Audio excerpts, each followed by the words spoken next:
The story begins in the vibrant and colorful world of trolls, where music, happiness, and glitter are the very essence of life. This is a world where every creature sings, dances, and expresses their emotions through the power of song. The trolls are small, colorful creatures with wild hair and an unquenchable zest for life. They live in harmony with nature, building their homes in trees, flowers, and mushrooms, and filling their days with joy, laughter, and endless musical celebrations. But long before the events of this film, there was a legendary boy band that captured the hearts of trolls everywhere and changed the course of pop music history forever. This band was BroZone, and they were the biggest sensation the troll world had ever seen. BroZone consisted of 5 brothers, each with their own unique personality and role within the group. Dory was the oldest and the leader, a perfectionist who believed that everything had to be flawless. He was bossy, controlling, and constantly pushing his brothers to be better, often to the point of frustration. Spruce was the heartthrob, with his chiseled abs and smoldering good looks that made trolls swoon wherever he went. He was the one who drove the fans wild with his charm and charisma, but he often felt reduced to just his appearance. Clay was the fun one, the comedian who could always make people laugh with his silly dance moves and goofy antics. He loved making others smile, but he also craved being taken seriously. Floyd was the sensitive one, the soulful singer with a voice that could move anyone to tears. He felt everything deeply and often served as the emotional anchor of the group. And finally, there was Baby Branch, the youngest of the brothers, a tiny troll with a golden falsetto voice that could shatter glass. He was cute, adorable, and full of wonder, but he was often overlooked by his older brothers. BroZone was on the verge of making boy band history. Their concerts were sellouts, their merchandise flew off the shelves, and their songs were on every troll's playlist. They had a massive tour planned, and the pressure was on to deliver the perfect performance. Dory, in particular, was obsessed with perfection, believing that the only way to succeed was to be flawless in every aspect of their performance. He pushed his brothers relentlessly, demanding synchronized dance moves, flawless harmonies, and impeccable stage presence. The rehearsals were grueling, and the tension among the brothers was palpable. On the night of their biggest show, the pressure reached its breaking point. The brothers were backstage, getting ready for their performance, when Dory began barking orders. He wanted to open with one song and close with another, and he kept changing his mind, frustrating his brothers. He insisted that they had to hit the perfect family harmony, a rare and powerful musical phenomenon that could shatter diamonds. But the more he pushed, the more his brothers pushed back.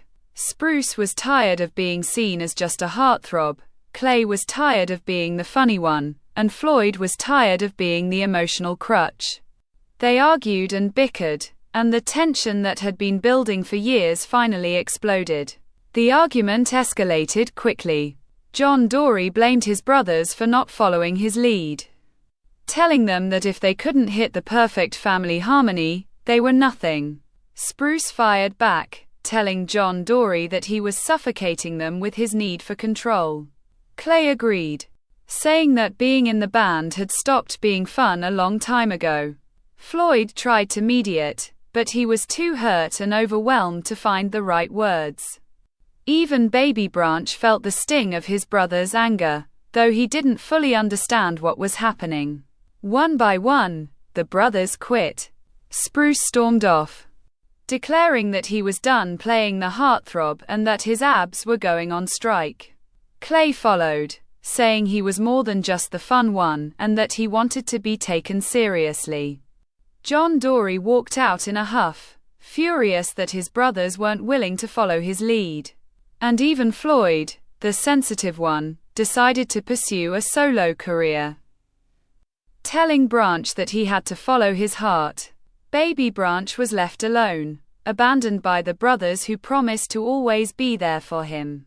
He watched them leave, his tiny heart breaking as they disappeared into the night. Before leaving, Floyd gave baby Branch his guitar pick as a keepsake, promising that he would come back and build a hideout with him. He told Branch that when he missed him, he could wear the pick and it would be like Floyd was right there with him. Branch held onto the pick tightly, believing that his brothers would return. But they never did. Years passed, and the brothers went their separate ways, never looking back. John Dory lived in his armadillo bus, Rhonda, traveling the world and obsessing over the past. Spruce changed his name to Bruce and settled down on Vakai Island, he became a resort manager, married a woman named Brandy, and had 12 children. Clay reinvented himself as a serious administrator, running a putt-putt golf course community and burying his fun-loving past. Floyd pursued his solo career but eventually disappeared, his whereabouts unknown to the world. Baby Branch grew up alone, raised by his grandmother after his brothers abandoned him. He learned to be independent, to rely on no one, and to bury the pain of his past deep inside. He eventually found a new family with Poppy, the bubbly and optimistic queen of the trolls, who showed him that love and happiness were still possible. But the wounds of his past never fully healed, and he never told Poppy about his brothers. He kept his past a secret, afraid that revealing it would only bring back the pain and disappointment he had tried so hard to forget. The film opens with Poppy and Branch rushing to the wedding of their friends, Bridget, a Bergen, and King Gristle. The wedding is a grand affair, filled with colorful decorations, dancing, and the joyful chaos that only trolls can create. Bridget is a kind-hearted Bergen who has reformed her people's ways, and she is marrying Gristle, the king of the Bergens, in a ceremony that symbolizes the newfound peace between trolls and Bergens. Poppy is thrilled to be Bridget's maid of honor, and she is determined to make the day perfect. She has been planning the wedding for weeks, and nothing is going to stop her from making it the most beautiful ceremony in troll history. But as the ceremony begins, a mysterious stranger crashes the wedding, calling out for Baby Branch. Branch is shocked to recognize the intruder as his oldest brother, John Dory, whom he hasn't seen in over 20 years. John Dory looks older, more worn, but he still has the same bossy demeanor and the same need to be in control. He is wearing his old BroZone's jacket, and he looks desperate and anxious. Branch is immediately filled with anger and resentment. He hasn't forgiven his brothers for abandoning him, and he wants nothing to do with John Dory. Poppy is bewildered by the sudden appearance of Branch's long-lost brother. She has always believed that Branch was an only child, and she is hurt that he kept such a significant part of his life a secret from her. She tries to understand, but she is also confused and curious. She asks Branch why he never told her about his brothers, but Branch is too angry and overwhelmed to explain. John Dory, however, doesn't seem to care about the awkwardness of the situation. He has come with a mission, and he is not going to let anything stop him. He reveals that their brother Floyd has been kidnapped by the villainous sibling duo Velvet and Veneer, two fame-obsessed pop stars who are stealing his talent to fuel their own careers. Floyd's talent is being siphoned from him daily, leaving him weak and fading. They are holding Floyd captive in a diamond bottle, and the only way to free him is to achieve the perfect family harmony, a powerful musical phenomenon that can shatter Diamond. Branch is reluctant to help. He hasn't forgiven his brothers for abandoning him all those years ago. He has built a new life without them, and he doesn't want to reopen old wounds. He tells John Dory that he is no longer part of BroZone and that he has moved on. But Poppy, who has always longed for a sibling of her own, sees this as an opportunity for Branch to reconnect with his family. She encourages him to help, reminding him that he would do anything for his friends and that family is worth fighting for. Reluctantly, Branch agrees to join John Dory on a quest to find their other brothers and reunite BroZone. John Dory has a plan. He has been tracking his brothers over the years, gathering clues to their whereabouts. He has a postcard from Spruce that simply says, "Wish you were here," with a picture of a sunset on an island. He is convinced that Spruce is on Vakai Island. He leads Branch and Poppy to Vakai Island, where they find Spruce, now going by the name Bruce, living a quiet life as a resort manager with his wife Brandy and their 12 children. Bruce is initially reluctant to leave his family, but his wife encourages him to help, reminding him that he will never forgive himself if he doesn't try to save his brother. He agrees to join the quest, and the brothers set off to find Clay, the fun-loving brother who disappeared into the wilderness. They travel to the Putt-Putt golf course, where Clay has been living with a tribe of Putt-Putt trolls. When they arrive, they discover that Clay is no longer the fun-loving goofball he used to be. He has reinvented himself as a serious, responsible administrator, running the Putt-Putt community with strict rules and procedures. He initially refuses to leave, but when he learns that Floyd is in danger, he agrees to join the quest. The brothers are reunited, but the reunion is not as joyful as it should be. Old resentments rivalries resurface, and the brothers spend more time arguing than planning. John Dory is still bossy and controlling, Spruce is still annoyed by his brother's behavior, and Clay feels misunderstood and unappreciated. Branch, who has been carrying the pain of being abandoned for years, finally explodes, reminding his brothers that he was the one who suffered the most. He was the one who was left behind, the one who had to grow up alone, the one who had to watch his grandmother get eaten by a Bergen. The brothers are shocked by his outburst, realizing for the first time the full extent of the pain they caused him. Meanwhile, Poppy has her own family revelation.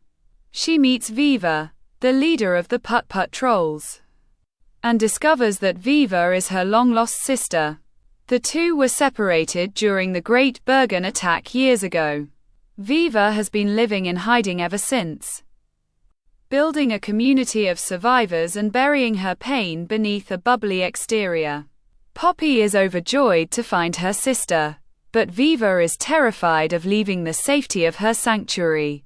She has been traumatized by her past and is afraid to face the world outside. The final confrontation takes place at the Rage Dome in Mount Rageous, where Velvet and Veneer are performing. The brothers must work together to achieve the perfect family harmony, even as their old conflicts threaten to tear them apart.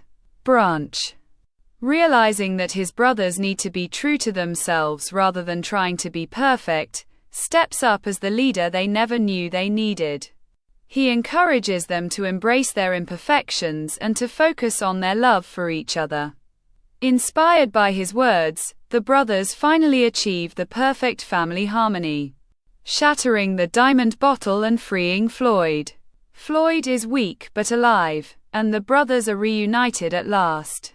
But the battle is not over. Velvet and Veneer attack, and the brothers must work together to defeat them. With the help of Poppy, Viva, Bridget, and King Gristle, they manage to stop Velvet and Veneer, exposing their fraud to the world. The sibling duo is arrested, and the trolls celebrate their victory. The film ends with the BroZone brothers finally healing their fractured relationship. They may not be perfect, but they have learned to accept each other for who they are. John Dory is still bossy, but he is learning to let go. Spruce is still the heartthrob, but he is also a devoted husband and father. Clay is still funny, but he has found a balance between fun and responsibility. Floyd is no longer just the sensitive one, he is a survivor. And Branch, who has been carrying the weight of his past for so long, is finally able to let go. He has found a family in his brothers, a sister in Poppy, and a purpose in bringing them all together. The film ends with a joyful celebration, filled with music, dancing, and the love of family. The trolls have learned that being together is the most important thing of all.